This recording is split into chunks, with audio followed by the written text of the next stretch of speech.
Cheese ছাড়া cheese pasta খেতে কেমন লাগে আজকে সেটাই দেখাবো। তো চিজ ছাড়া চিজ পাস্তা বানানোর জন্য আমার লাগতেছে হচ্ছে 2টা পপার্স চিপস আর পাস্তা। একদমই স্বাদটাই অন্যরকম লাগবে, একদম চিজি চিজি ভাব, মানে এতটাই মজা লাগে বলার বাহিরে। তার জন্য আমি নিয়ে নিলাম হচ্ছে পাস্তাটা সিদ্ধ করে নিচ্ছি একটু লবণ আর একটু তেল দিয়ে।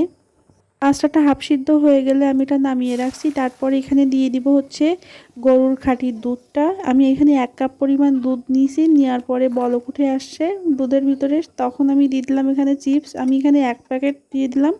ফার্স্টে অল্প করেই ট্রাই করতেছি, যদি ভালো লাগে নেক্সট টাইম করব।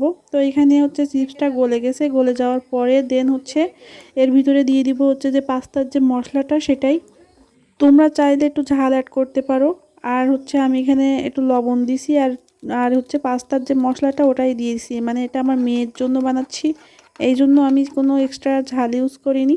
তো এমনিতে এটা খেতে অনেক মজা হয়েছিল, তোমরা বাসায় ট্রাই করতে পারো। আমার কাছে কিন্তু স্বাদে মানে অতুলনীয় লাগছে, আমার কাছে মানে একদম অল্প খরচে একদম চিজি পাস্তা, মানে কল্পনার বাহিরে ছিল। তো তোমরাও কিন্তু বাসায় একটু হলেও ট্রাই করতে পারো। যদি ভালো লাগে অবশ্যই লাইক কমেন্ট শেয়ার করতে ভুলবে না। সবাই ভালো থাকবে, আল্লাহ হাফেজ।